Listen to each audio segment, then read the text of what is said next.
ഇവിടുത്തെ ഫുഡ് വളരെ മോശ, ക്വാണ്ടിറ്റിയും വളരെ കുറവ്, ജയിൽ ഫെസിലിറ്റീസ് ഒക്കെ വളരെ പുവറാ. ഇങ്ങനെ പോയാൽ ഞങ്ങൾ ഹോം മിനിസ്റ്റർക്ക് കംപ്ലൈന്റ് ചെയ്യും. എന്നാ വേഗം പോയി കംപ്ലൈന്റ് കൊടുക്ക്. ജയിലിൽ ഒരേ എസിയും കഴിക്കാൻ ചില്ലി ചിക്കനും ഫ്രൈഡ് റൈസും പിന്നെ കിടക്കാൻ നേരത്ത് 3 പെഗ് വിസ്കിയും പെണ്ണ് കേട്ടാതവർക്ക് ഒരേ പെണ്ണും. എന്താ പോരെ? സർക്കാരിന് അധിക ചെലവുണ്ടാവുന്ന സുഖ സൗകര്യങ്ങൾക്കൊന്നും ഞങ്ങൾ കൂട്ടു നിൽക്കില്ല. ഞങ്ങൾക്ക് വയറ് നിറച്ച് നല്ല ബെസ്റ്റ് ഫുഡ് കിട്ടണം. പിന്നെ വേണമെങ്കിൽ ഐസ്ക്രീം കൂടി ആവാം. ഒന്നും ഞാൻ തരാം. ഒരു കാര്യം പറയട്ടെ, ഇങ്ങോട്ട് വാടാ. പിന്നെ ഇത് മുഴുവനുണ്ടല്ലോ.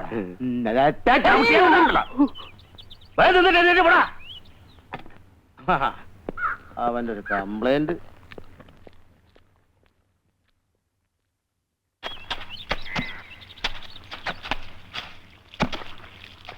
സുമാരുള്ള സാറേ, ഒന്നിങ്ങ് വന്നേ. എന്താടാ? ഒരു വിഷമം പറയാനുണ്ട്. എന്ത് വിഷമം?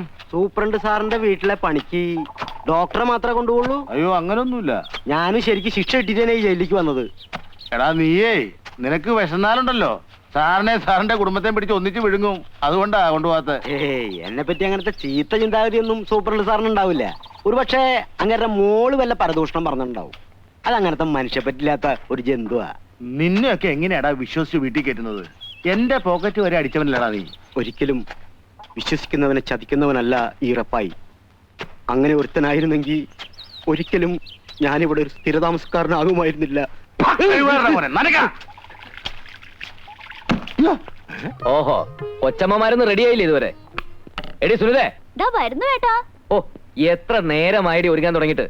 ഓരോരുത്തരുടെ സൗകര്യത്തിന് തുറക്കാനും പൂട്ടാനുള്ള അല്ല എന്റെ ഡിസ്പെൻസറി. ഈ ആയുർവേദ ഡോക്ടർക്ക് MBBS ഡോക്ടറെക്കാളും വലിയ ഗമയാണല്ലോ അമ്മേ. MBBS അഡ്മിഷൻ കിട്ടാതിരുന്ന എന്റെ കുഴപ്പം കൊണ്ടാണോടി. ആയുർവേദം അത്ര മോശമൊന്നുമല്ല. മോശമാണെന്നൊന്നും ഞാൻ പറഞ്ഞില്ലല്ലോ. ഇത് കുടിക്കേ.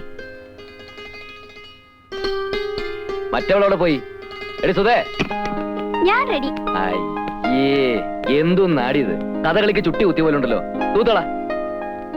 ഇന്നെന്താ ഡിസ്പെൻസറി തുറക്കാൻ ഇന്ന് തിടുക്കം? അറിയില്ലേ, ഇന്ന് ഗ്രൗണ്ടിൽ എന്താ നീ ഇപ്പൊ കളിക്കാൻ പോവാറുണ്ടോ? അല്ലമ്മേ, ടീം ക്യാപ്റ്റൻ ഗ്രൗണ്ടിലൊന്ന് വീണു. പുള്ളിക്കാരൻ ചികിത്സിക്കുന്നത് നമ്മുടെ ഡിസ്പെൻസറിയിലല്ലേ അല്ലേ? എന്നിട്ട് അയാൾക്ക് സുഖമായോ? പിന്നെ വളരെ സുഖമായിട്ട് വരുന്നു. ബസ് ചാർജ് വർധന നടപ്പാക്കും വകുപ്പ് മന്ത്രി. മന്ത്രി നടപ്പാക്ക് കിടപ്പാക്ക് എന്ത് വേണേലും ചെയ്യട്ടെ. അമ്മാവൻ ആദ്യം പിടിക്കുന്ന എന്തിനാ? നമുക്ക് കാറുണ്ട്, അതിൽ പോവാം. വാ. എങ്ങോട്ട്? നമ്മുടെ ഡിസ്പെൻസറി ഒന്ന് പെയിന്റ് ചെയ്യണം. പോകുന്ന വഴി അമ്മാവൻ ഇറങ്ങി ഏതെങ്കിലും ഒരു പണിക്കാരനെ തപ്പിയെടുക്കണം. അത് ശരി. ഭാഗരതി, ഒരു ഉടുപ്പും കൊടുത്തേ. നമുക്കേ ആ തൊളവായ ഭാസ്കരനെ വിളിക്കാം. അവനാണെങ്കിൽ 2 ദിവസം കൊണ്ട് പണി തീർക്കും. മിടുക്കനാ. ഇങ്ങോട്ട് കൊണ്ടുവാ.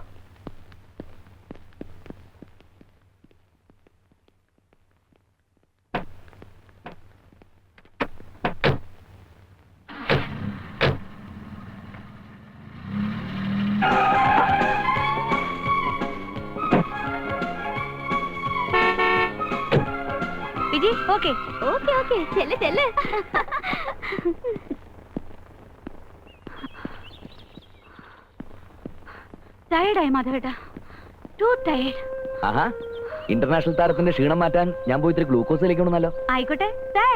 ഒറ്റ അലക്ക് വെച്ചെന്നുണ്ടല്ലോ. ഞാൻ കൊള്ളും. കൊള്ളണം. അതിനു വേണ്ടിട്ടാണല്ലോ കല്യാണം കഴിക്കുന്നത്. ഓഹോ, അപ്പൊ തല്ലാനാണോ കല്യാണം കഴിക്കുന്നത്? സംശയം എന്താ കുട്ടി? ഇമ്മിണി പുളിക്കും. ചോദിക്കാനും പറയാനും ശോഭാമേനോന് ആളുണ്ടെന്ന കാര്യം മറക്കണ്ട. സംസാരിച്ചെന്ന് സമയം കളയണ്ട. വാ, വണ്ടി കയറ്. മാധവേട്ടാ, എനിക്കൊരു കാര്യം പറയാനുണ്ട്. എന്താ?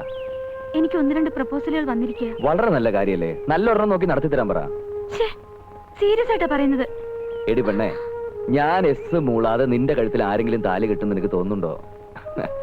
രവീന്ദ്രന്റെയും സുനിതയുടെയും കല്യാണം നടക്കുന്ന അതേ പന്തലിൽ വെച്ച് നിന്റെ കഴുത്തിൽ ഞാൻ താലി കെട്ടും. പ്ലാനൊക്കെ മനസ്സിൽ വെച്ചോണ്ടിരുന്നാ പോരാ. എന്റെ അച്ഛനോട് ചെന്ന് വിവരം പറയണം. അതൊക്കെ പറയാന്ന്. പക്ഷേ ഒരു പ്രശ്നമുണ്ട്. ഒരു മർക്കടൻ മാർഗതടസ്സം നിൽക്കുന്നുണ്ടോ എന്നൊരു സംശയം. മർക്കടനോ? അതാര്? നമ്മുടെ അമ്മാവൻ തന്നെ 2 അടി പൊക്കത്തിൽ വാമനെ പോലെ തനി ഒരു ഈച്ച മേനോൻ. കണ്ടാ തന്നെ അറിയാം, തലയിലോട്ട് മുടിയില്ല, കല്യാണവും കഴിച്ചിട്ടില്ല, മറ്റുള്ളവരെന്തെങ്കിലും ചെയ്യാന്ന് വെച്ചാൽ അതൊട്ട് സമ്മതിക്കൂല. മർക്കടൻ, തനി ഈച്ച മേനോൻ. മരുമകന്റെ വേളിപ്പെണ്ണിന് നാക്കിനെത്ര നീളം വേണം, മൂക്കിനെത്ര വണ്ണം വേണം എന്ന് തുടങ്ങി 100 കൂട്ടം ഡിമാൻഡ്. ഇതിനൊക്കെ പുറമെ 5 lakhs സ്ത്രീധനം. എത്ര? 5 lakhs. ഒരു ഡൂക്കിലെ ആയുർവേദ വൈദ്യർക്ക് 5 ലക്ഷം രൂപ സ്ത്രീധനമോ? ഒത്തിരി കിട്ടും. ഇങ്ങനത്തെ ഒരു പെണ്ണിനെ കിട്ടണമെങ്കിൽ രൂപ ഇങ്ങോട്ട് തരണം. രൂപ അങ്ങോട്ടും വേണ്ട ഇങ്ങോട്ടും വേണ്ട, നീ വണ്ടി കയറ്. അത് പോട്ടെ, ആ മർക്കടൻ അമ്മാവനിപ്പോ എവിടെയുണ്ട്? അയാളെ വീട്ടിലെങ്ങാനും കാണുന്നത് വേറെ ആര് കേട്ടാൻ? ആരാടാ നിന്റെ മർക്കടൻ? നിനക്ക് മാർഗദർശനം ഉണ്ടാക്കുന്ന ഈ ചെമ്മേനോ ഞാനാണോ? പറയടാ. അല്ല അമ്മാവ, അതെ ഞാൻ വേറെ അമ്മാവൻ, ഇന്ദുലേഖയുടെ ചന്തുമേനോൻ. ഇന്ദുലേഖയുടെ ചാട്ടിയിടാ പോടാ. വെറുതെ അല്ല പൊക്കം വയ്ക്കാത്തത്. എന്താടാ? നീരുള്ള ഭാഗത്ത് 3 നേരം പുരട്ടി ചൂടുവെള്ളത്തിൽ കഴുകി കളയുക. കഴി കളയനെ പിന്നെ ഇതിനെ പോരട്ടണേ. അങ്ങോട്ട് പറയണത് കേട്ടാ മതി. വെറുതെ അല്ല ഭർത്താവിന്റെ കയ്യിൽ നിന്ന് ഇടയ്ക്കിടയ്ക്ക് കിട്ടണത്. ഇനി അടി മേടിച്ച് ഇങ്ങോട്ട് വരണ്ട, പോയിക്കോ. വായില നാവ്. അടുത്ത ആള് വരൂ. മരുന്നെങ്ങാനും മാറിപ്പോയി എന്തെങ്കിലും സംഭവിച്ചാലേ ജയിലിൽ പോയേണ്ടി വരും. ഓ, ഡോക്ടറും കമ്പൗണ്ടറും വന്നില്ല എന്ന് വെച്ച് ഡിസ്പെൻസറി അടച്ചിടാൻ പറ്റുമോ? അതുകൊണ്ട് ഞാൻ തന്നെ കൈകാര്യം ചെയ്യാന്ന് വെച്ചു. പിന്നെ ആയുർവേദ മരുന്നൊന്നും മാറിപ്പോയെന്ന് വെച്ച് ആരും ചത്തൊന്നും പോവില്ല. ഡോക്ടർ വന്നില്ലേ? വരാറായിട്ടുണ്ട്. അല്ല, ഞാൻ ഓർക്ക, എന്തൊരു ചങ്കൂറ്റ നിനക്ക്. ആ സുനിത കുഞ്ഞിനെ കേറി പ്രേമിച്ചിട്ട് മാധവൻകുട്ടിയുടെ മുമ്പിൽ വരാൻ ഒരു ചമ്മലും ഇല്ലേ? ദേ പിന്നെ എല്ലാം പറഞ്ഞൊപ്പിച്ചത് ഞാനാ, അത് ഓർമ്മ വേണം.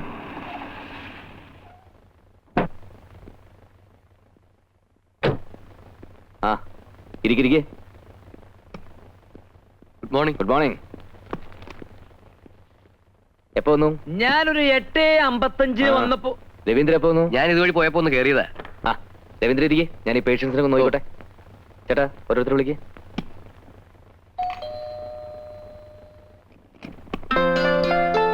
അല്ല, ഇതാരും ശോഭേച്ചിയോ? വരൂ വരൂ. എന്താ ഇങ്ങോട്ടൊക്കെ? ഞാൻ ഡോക്ടർ സാറിനെ ഒന്ന് കാണാൻ വന്നതാ. ആരാ മോളെ ഇത്? ഇത് ചേട്ടന്റെ ഒരു പേഷ്യന്റ് അമ്മേ, ശോഭ എന്നാ പേര്.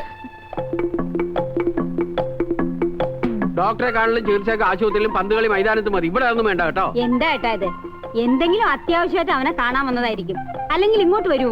നീ ബോഡി അവിടെ, നിനക്കെന്തറിയാം? എന്താ കാര്യമൊന്നും ദേ നിന്റെ സീമന്തപുത്രനെ വിളിച്ച് ചോദിക്കാം, അവൻ പറയാം അത്യാവശ്യം എന്താന്ന്. മാധവൻകുട്ടി, ഒന്നിഞ്ഞു വന്നേ. എന്താമ്മേ?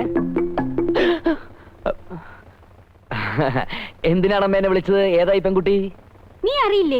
നിന്റെ പേഷ്യന്റ് ആണെന്നാണല്ലോ പറഞ്ഞത്. എന്റെ പേഷ്യന്റോ? ഇങ്ങനൊരു പേഷ്യന്റ് ഞാൻ ട്രീറ്റ് ചെയ്തിട്ടില്ല. ഇങ്ങനൊരു പെൺകുട്ടി എന്റെ ലൈഫിൽ കണ്ടതായിട്ട് പോലും ഞാൻ ഓർക്കുന്നില്ല. അല്ലേ? എടാ, ആലുവ ശിവരാത്രി ഉടപ്പുറത്ത് വെച്ചെങ്കിലും കണ്ടതായിട്ട് ഓർക്കണ്ടോന്നൊന്ന് ആലോചിച്ചു. സാർ എത്ര പെട്ടെന്ന് എന്നെ മറന്നുപോയോ? ഇന്നലെ ഡിസ്പെൻസറിയിൽ വെച്ച് കണ്ടപ്പോ സാറല്ലേ പറഞ്ഞത് സാർ ഇന്ന് തിരുവനന്തപുരത്ത് പോകുന്നുണ്ടെന്നും എനിക്കൊരു ലിഫ്റ്റ് തരാമെന്നും. ഏത് തിരുവനന്തപുരം? എവിടത്തെ തിരുവനന്തപുരം? കുട്ടി എന്തായി പറയുന്നത്? മതിയാക്കടാ നിന്റെ പൊട്ടംകളി. ഭാഗീരഥി, നിന്റെ മരുമോളായിട്ട് വരാൻ പോകുന്ന പെണ്ണാ ഇത്. എടാ, നീ എന്നെ കൊരങ്ങളിപ്പിക്കായിരുന്നു അല്ലേ?